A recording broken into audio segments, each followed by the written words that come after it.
And during the few moments that we have left, we want to have just an off-the-cuff chat between you and me. Us. We want to talk right down to earth in a language that everybody here can easily understand. We all agree tonight, all of the speakers have agreed that America has a very serious problem. Not only does America have a very serious problem, but our people have a very serious problem. America's problem is us. We're her problem. The only reason she has a problem is she doesn't want us here.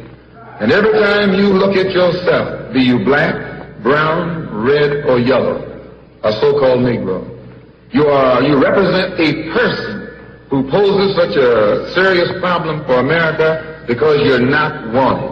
Once you face this as a fact, then you can start plotting a course that will make you appear intelligent instead of unintelligent. What you and I need to do is learn to forget our differences. When we come together, we don't come together as Baptists or Methodists. You don't catch hell because you're a Baptist, and you don't catch hell because you're a Methodist. You don't catch hell because you're a Methodist or a Baptist. You don't catch hell because you're a Democrat or a Republican. You don't catch hell because you're a Mason or an elk. And you sure don't catch hell because you're an American, because if you was an American, you wouldn't catch no hell. You catch hell because you're a black man.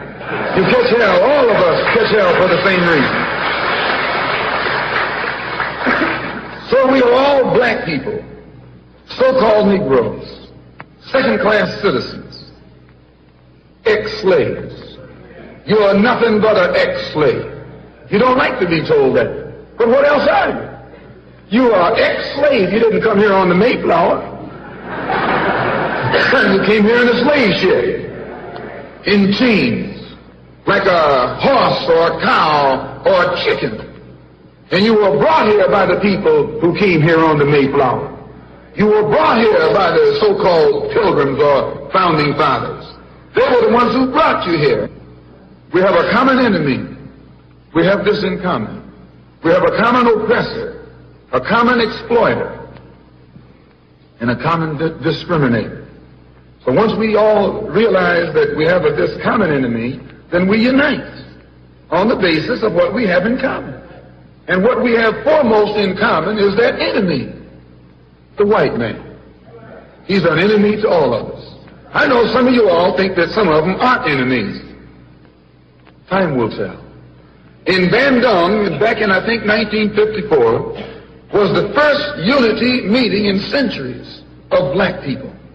And once you study what happened at the Bandung Conference and the results of the Bandung Conference, it actually serves as a model for the same procedure you and I can use to get our problem solved. At Bandung, all the nations came together. They were dark nations from Africa and Asia. Some of them were Buddhists. Some of them were Muslim. Some of them were Christian. Some of them were Confucianists. Some were atheists. Despite their religious differences, they came together. Some were communists. Some were socialists. Some were capitalists. Despite their economic and political differences, they came together. All of them were black, brown, red, or yellow. The number one thing that was not allowed to attend the Bandung Conference was the white man. He couldn't come. Once they excluded the white man, they found that they could get together. Once they kept him out, everybody else fell right in and fell in line. This is the thing that you and I have to understand. And these people who came together didn't have nuclear weapons. They didn't have jet planes. They didn't have all of the heavy armaments that the white man has. But they had unity. They were able to submerge their little petty differences and agree on one thing, that though one African came from Kenya and was being colonized by the Englishmen, and another African came from the Congo and was being colonized by the Belgian, and another African came from Guinea and was being colonized by the French, and another came from Angola and was being colonized by the Portuguese.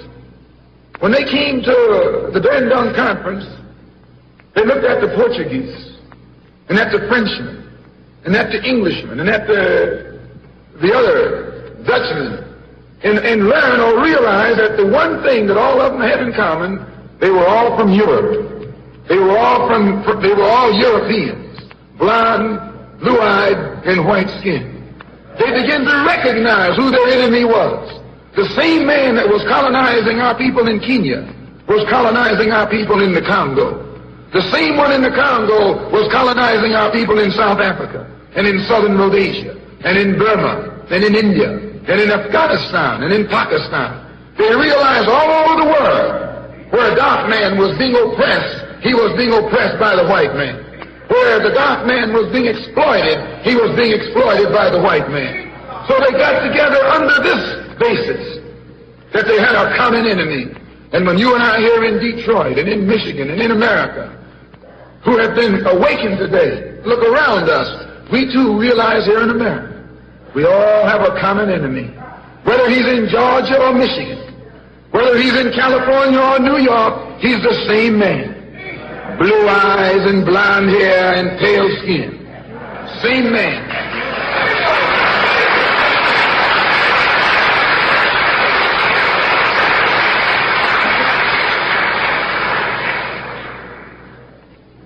So what we have to do is what they did. They agreed to stop quarreling among themselves.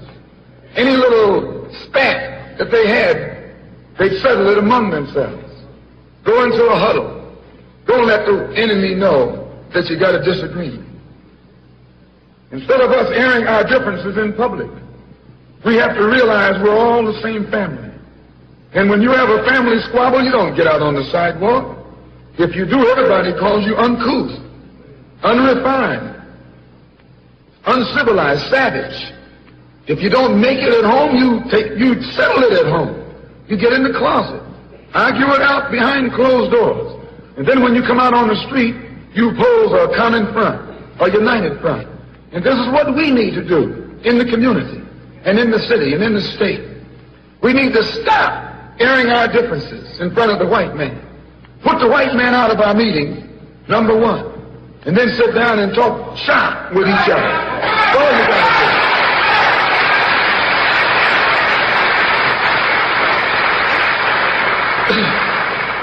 I would like to make a few comments concerning the difference between the Black Revolution and the Negro Revolution. There's a difference. Are they both the same? And if they're not, what is the difference? What is the difference between a Black Revolution and a Negro Revolution?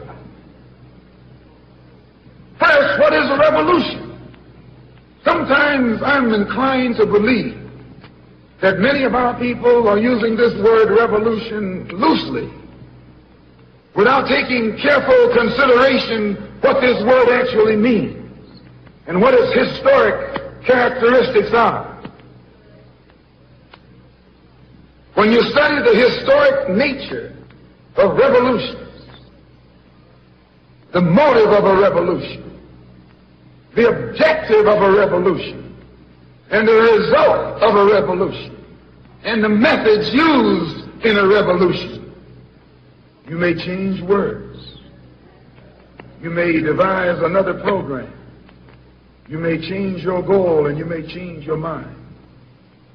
Look at the American Revolution in 1776. That revolution was for what? For land. How was it? Why did they want land? Independence. How was it carried out? Bloodshed. Number one, it was based on land. The basis of independence. And the only way they could get it was bloodshed. The French Revolution. What was it based on? The landless against the landlord. What was it for? Land. How did they get it? Bloodshed. Was no love lost. Was no compromise. Was no negotiation. I'm telling you, you don't know what a revolution is. Because when you find out what it is, you'll get back in the alley. You'll get out of the way.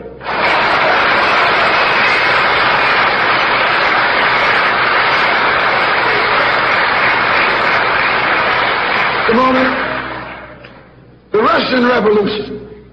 What was it based on? Land. The landless against the landlord. How did they bring it about? Bloodshed. You haven't got a revolution that doesn't involve bloodshed. And you're afraid to bleed. I saw if you're afraid to bleed. Long as the white man sent you to Korea, you bled. He sent you to Germany, you bled. He sent you to the South Pacific to fight the Japanese, you bled. You bleed for white people. But when it comes time to seeing your own churches being bombed and little black girls murdered, you haven't got no blood.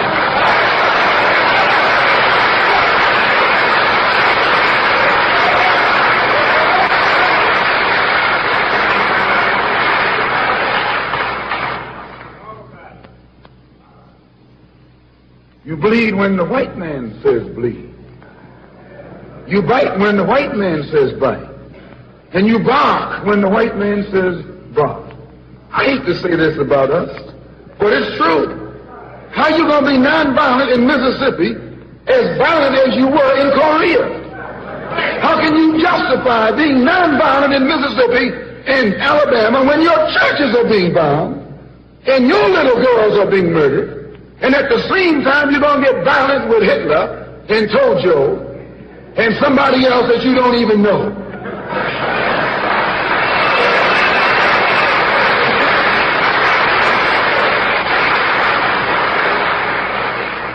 If violence is wrong in America, violence is wrong abroad. If it's wrong to be violent, defending black women and black children and black babies and black men, then it's wrong for America to draft us and make us violent abroad in defense of her.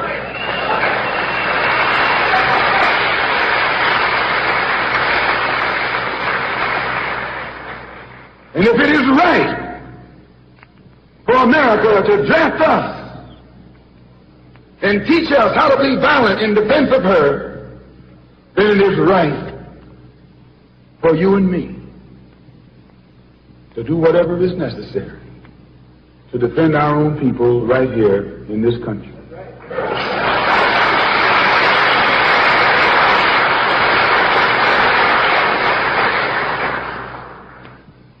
The Chinese Revolution. They wanted land. They threw the British out, along with the Uncle Tom Chinese. Yeah, they did. They set a good example. When I was in prison, I read an article, and don't be shocked when I say I was in prison. You're still in prison.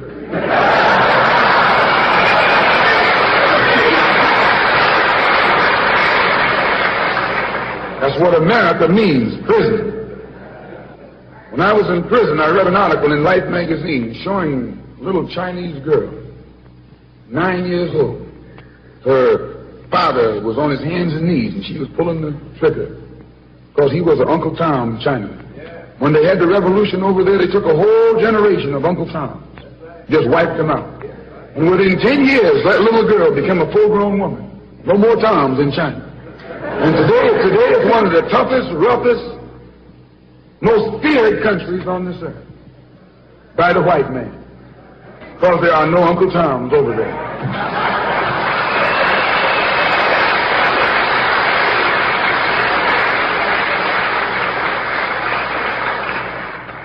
Of all our studies, history is best qualified to reward all research. And when you see that you got problems, all you have to do is examine the historic method used all over the world by others who had problems similar to yours. And once you see how they got theirs straight, then you know how you can get yours straight. Please. There's been a revolution, a black revolution going on in Africa. In Kenya, the Mau Mau were revolutionaries. They were the ones who made the word uhuru. They were the ones who brought it to the fore. The Mau Mau, they were revolutionaries. They believed in scorched earth. They knocked everything aside that got in their path. And their revolution also was based on land, a desire for land. In Algeria, the northern part of Africa, a revolution took place. The Algerians were revolutionists. They wanted land. France offered to let them be integrated into France. They told France to hell with France. They wanted some land, not some France.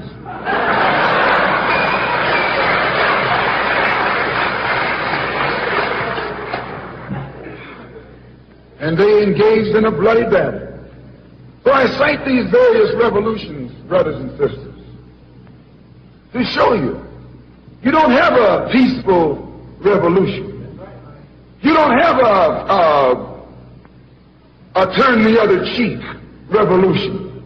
There's no such thing as a nonviolent revolution.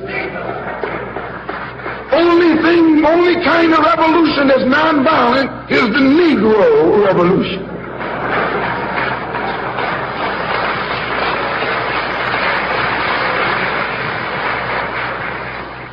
The only revolution based on loving your enemy is the Negro Revolution. The only revolution in which the goal is a desegregated lunch counter, a desegregated theater, a desegregated park, and a desegregated public toilets. You can sit down next to white folks on the toilet.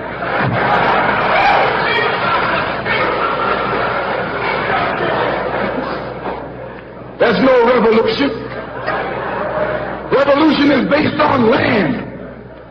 Land is the basis of all independence. Land is the basis of freedom, justice, and equality.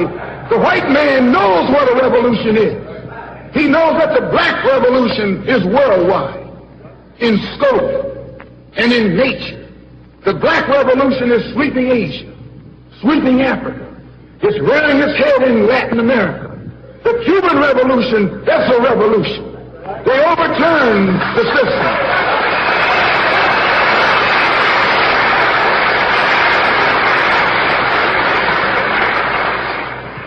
Revolution is in Asia. Revolution is in Africa. And the white man is screaming because he sees revolution in Latin America. How do you think he'll react to you when you learn what a real revolution is? You don't know what a revolution is. If you did, you wouldn't use that word. A revolution is bloody. Revolution is hostile. Revolution knows no compromise. Revolution overturns and destroys everything that gets in its way. And you sitting around here like a knot on the wall saying, I'm going to love these folks no matter how much they hate me.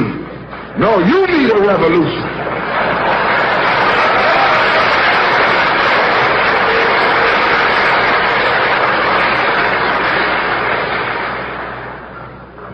Who ever heard of a revolution where they lock arms, as Reverend Cleage was pointing out beautifully, singing, "We shall overcome"?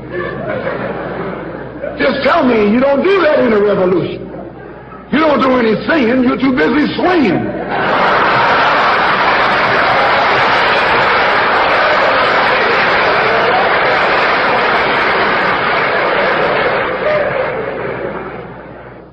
It's based on land. A revolutionary wants land so he can set up his own nation, an independent nation. These Negroes aren't asking for no nation. They're trying to crawl back on the plantation.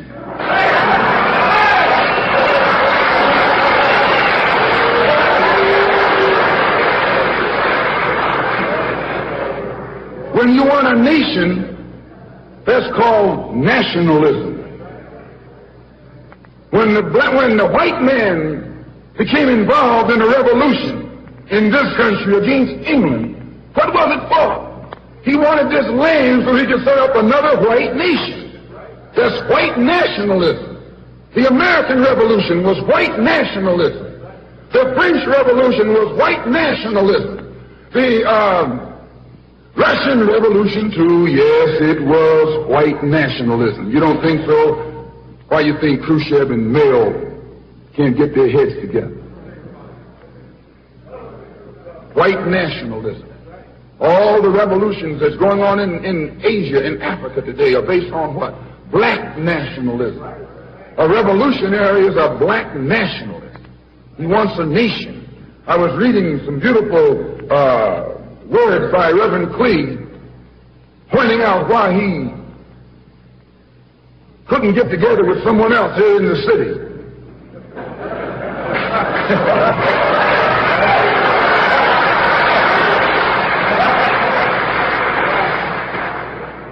Because all of them were afraid of being identified with black nationalism. If you're afraid of black nationalism, you're afraid of revolution. And if you love revolution, you love black nationalism.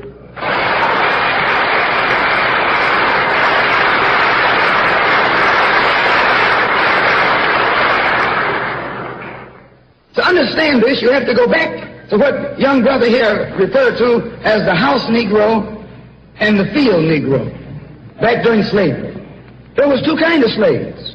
There was the house Negro and the field Negro. The house Negro, they lived in the house with master. They dressed pretty good. They ate good because they ate his food, what he left. They lived in the attic or the basement, but still they lived near their master. And they loved their master more than the master loved himself. They would give their life to save their master's house quicker than the master would. The house Negro, if the master said, "We got a good house here," the house Negro said, "Yeah, we got a good house here." Whenever the master said "we," he said "we." That's how you can tell a house Negro. If the master's house caught on fire, the house Negro would fight harder to put the blaze out than the master would. If the master got sick, the house Negro would say, "What's the matter, boss?" "We sick. We sick."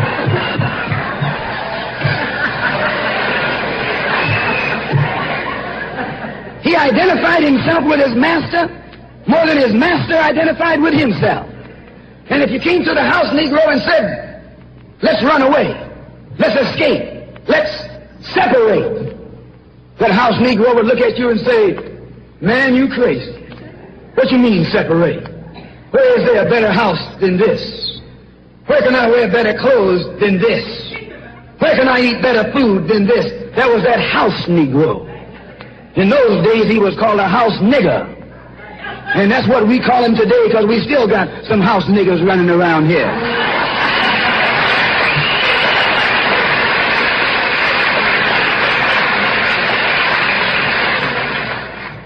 This modern house Negro loves his master. He wants to live near him. He'll pay 3 times as much as the house is worth just to live near his master. And then brag about, "I'm the only Negro out here."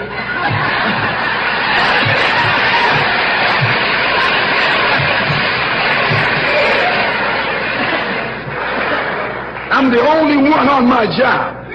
I'm the only one in this school. You're nothing but a house Negro."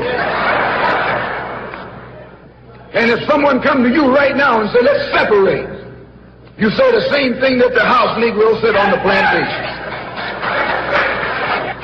What you mean separate? From America? This good white man? Where you gonna get a better job than you get here? I mean, this is what you say. I ain't left nothing in Africa. That's what you say. Why, you left your mind in Africa.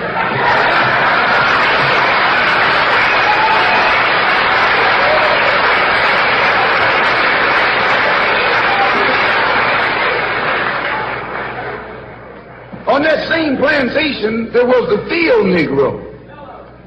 The field Negro, those were the masses.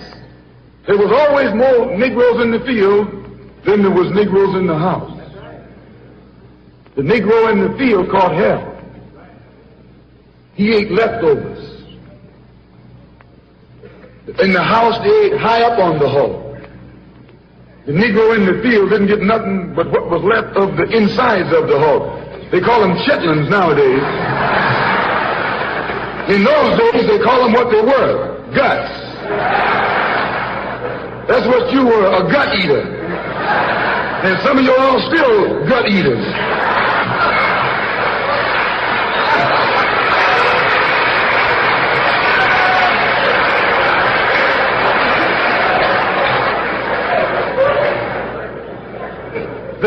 Negro was beaten from morning till night.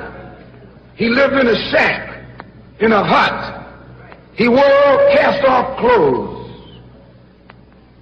And he hated his master. I say he hated his master.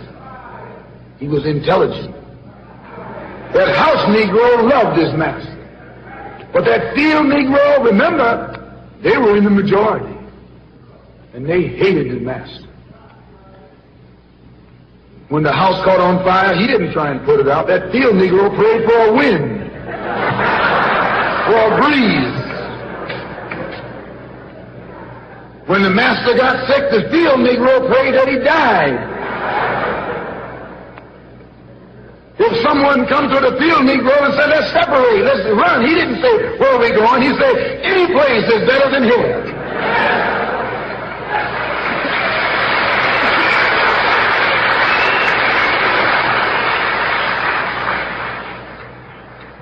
You got field Negroes in America today. I'm a field Negro. The masses are the field Negroes. When they see this man's house on fire, you don't hear these little Negroes talking about our government is in trouble. They say the government is in trouble.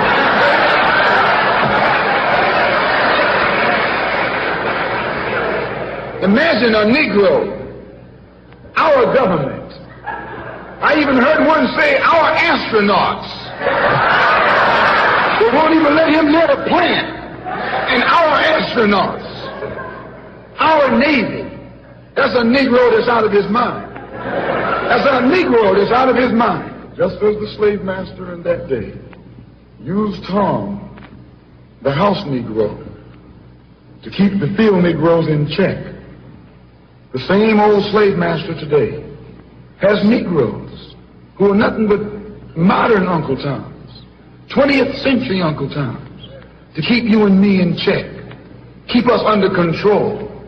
Keep us passive and peaceful in nonviolence. That's Tom making you nonviolent. It's like when you go to the dentist and the man is going to take your tooth. You're going to fight him when he starts pulling. So they squirt some stuff in your jaw called Novocaine to make you think they're not doing anything to you. So you sit there and because you got all that Novocaine in your jaw, you suffer peacefully.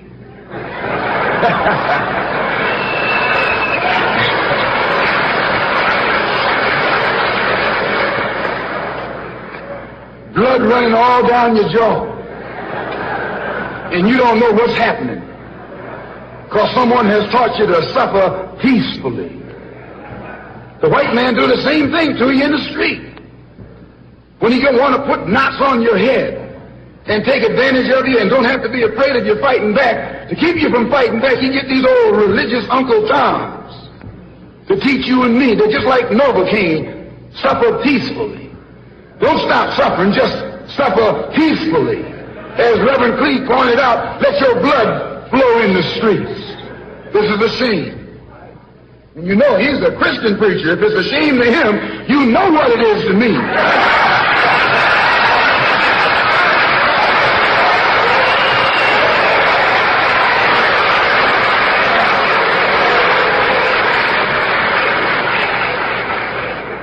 Nothing in our book, the Quran, as you call it, Koran, teaches us to suffer peacefully. Our religion teaches us to be intelligent, be peaceful, be courteous, obey the law, respect everyone. But if someone puts his hand on you, send him to the cemetery.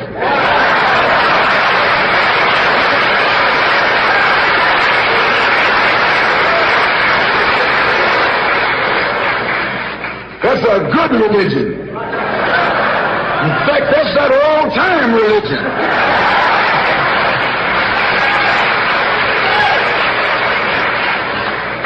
That's the one that Ma and Pa used to talk about. An eye for an eye, and a tooth for a tooth, and a head for a head, and a life for a life. That's a good religion. And then anybody, no one resents that kind of religion being taught but a wolf who intends to make you his meal. This is the way it is with the white man in America. He's a wolf, and you are sheep. Anytime a shepherd, a pastor, teach you and me not to run from the white man, and at the same time teach us don't fight the white man, he's a traitor to you and me. Don't lay down our life all by itself. No. Preserve your life.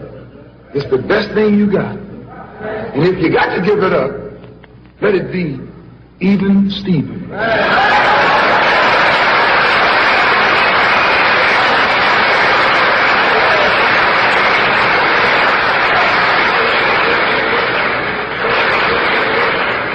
The slave master took Tom and dressed him well and fed him well and even gave him a little education. Gave him a long coat and a top hat and made all the other slaves look up to him. Then he used Tom to control them. The same strategy that was used in those days is used today by the same white man. He take a Negro, so-called Negro, and make him prominent. Build him up, publicize him, make him a celebrity, and then he becomes a spokesman for Negro and a Negro leader.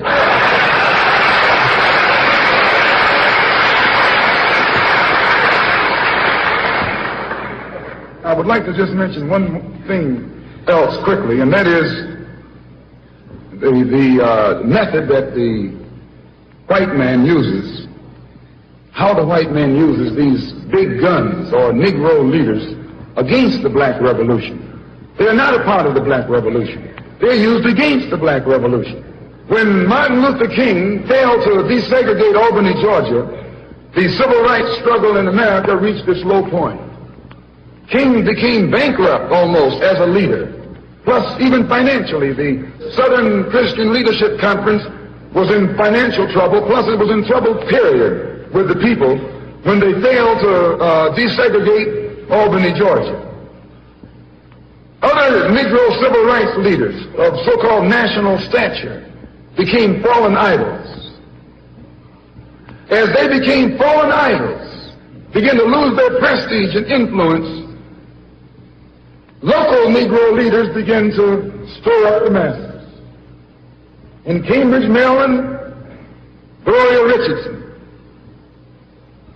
In Danville, Virginia, and other parts of the country, local leaders begin to stir up our people at the grassroots level.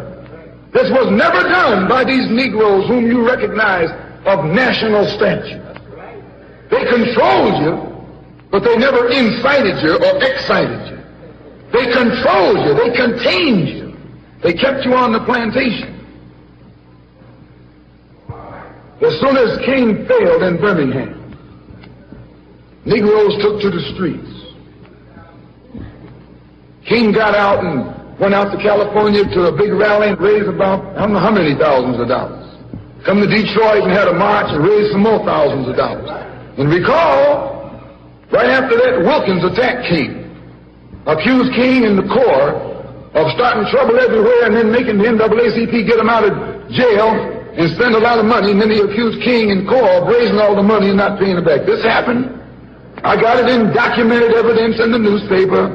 Roy started attacking King, and King started attacking Roy, and Farmer started attacking both of them. And as these Negroes of national stature begin to attack each other, they begin to lose their control of the Negro masses. And Negroes was out there in the streets. They was talking about, we're going to march on Washington. By the way, and right at that time, Birmingham had exploded, and the Negroes in Birmingham, remember, they also exploded. They began to stab the crackers in the back and bust them upside the head. Yes, they did. That's when Kennedy sent in the troops down in Birmingham. So, and right after that, Kennedy got on the television and said, this is a moral issue. That's when he said he's going to put out a civil rights bill. And when he mentioned civil rights bill and the Southern crackers started talking about they were going to boycott it or filibuster, then the Negroes started talking about what? We're going to march on Washington, march on the Senate, march on the White House, march on the Congress, and tie it up, bring it to a halt. don't let the government proceed. They even said they were going to go out to the airport and lay down on the runway and don't let no airplanes land. I'm telling you what they said. That was revolution. That was revolution. That was the black revolution. It was the grassroots out there in the street. Scared the white man to death. Scared the white power structure in Washington, D.C. to death. I was there. When they found out that this black steamroller was going to come down on the Capitol, they called in Wilkins. They called in Randolph. They called in these national Negro leaders that you respect and told them, call it off. Kennedy said, look, you all letting this thing go too far. And old Tom said, boss, I can't stop it because I didn't start it.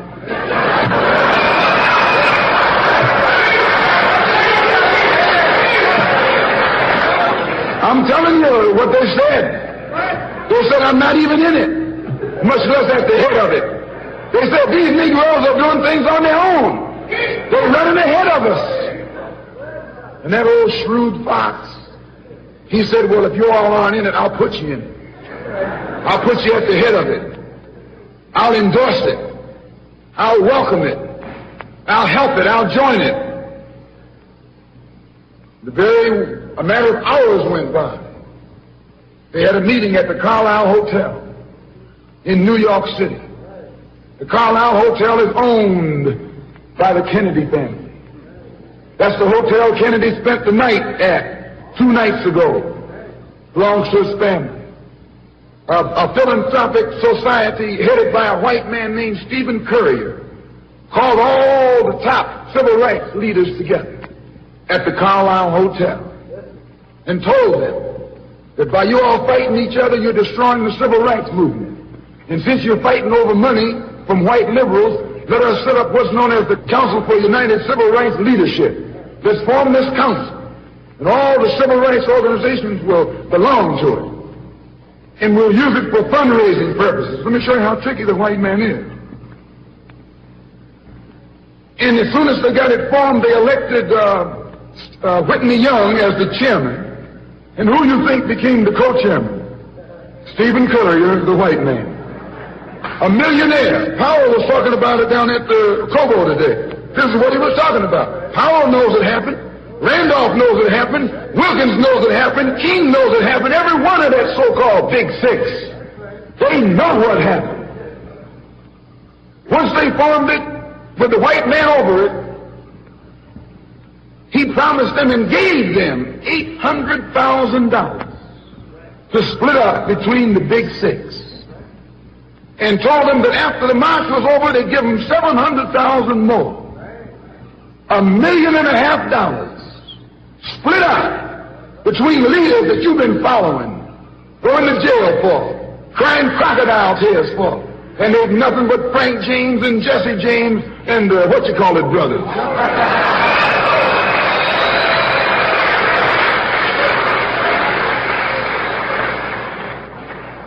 Soon as they got the setup organized, the white men made available to them top public relations experts. Opened the news media across the country at their disposal. And then they begin to project these Big Six as the leaders of the march. Originally, they weren't even in the march. You were talking this march talk on Hastings Street. Is Hastings Street still here? On Hastings Street. You were talking the march talk on Lenox Avenue. And down on, Fillmore Street, and Central Avenue, and 42nd Street, and 63rd Street. That's where the march talk was being talked. But the white man put the Big Six ahead of it, made them the march. They became the march. They took it over. And the first move they made after they took it over, they invited Walter Reuther, a white man. They invited a priest, a rabbi, and an old white preacher. Yeah, the old white preacher. The same white element that put Kennedy in power. Labor, the Catholics, the Jews, and liberal Protestants. Same clique that put Kennedy in power joined the March on Washington. It's just like when you got some coffee that's too black, which means it's too strong.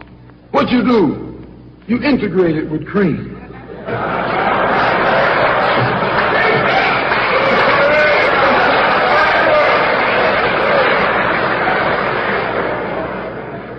You make it weak.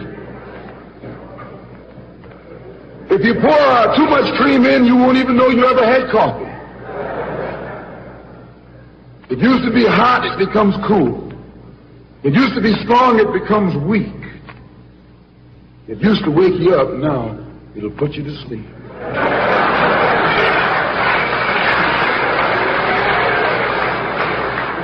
This is what they did with the March on Washington. They joined it. They didn't integrate it, they infiltrated it. They joined it, became a part of it, took it over. And as they took it over, it lost its militancy. They ceased to be angry. They ceased to be hot. They ceased to be uncompromising. Why, it even ceased to be a march. It became a picnic, a circus. Nothing but a circus with clowns and all. We had one right here in Detroit. I saw it on television with clowns leading it, white clowns and black clowns. I know you don't like what I'm saying, but I'm going to tell you anyway, because I can prove what I'm saying.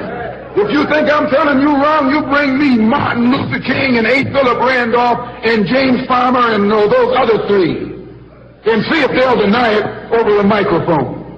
No, it was a sellout. It was a takeover. When James Baldwin came in from Paris, they wouldn't let him talk because they couldn't make him go by the script. Burt Lancaster wrote the speech that Baldwin was supposed to make. They wouldn't let Baldwin get up there because they know Baldwin's liable to say anything. They controlled it so tight, they told those Negroes what time to hit town, how to come, where to stop, what sign to carry, what speech they could make and what speech they couldn't make, and then told them to get out of town by sundown.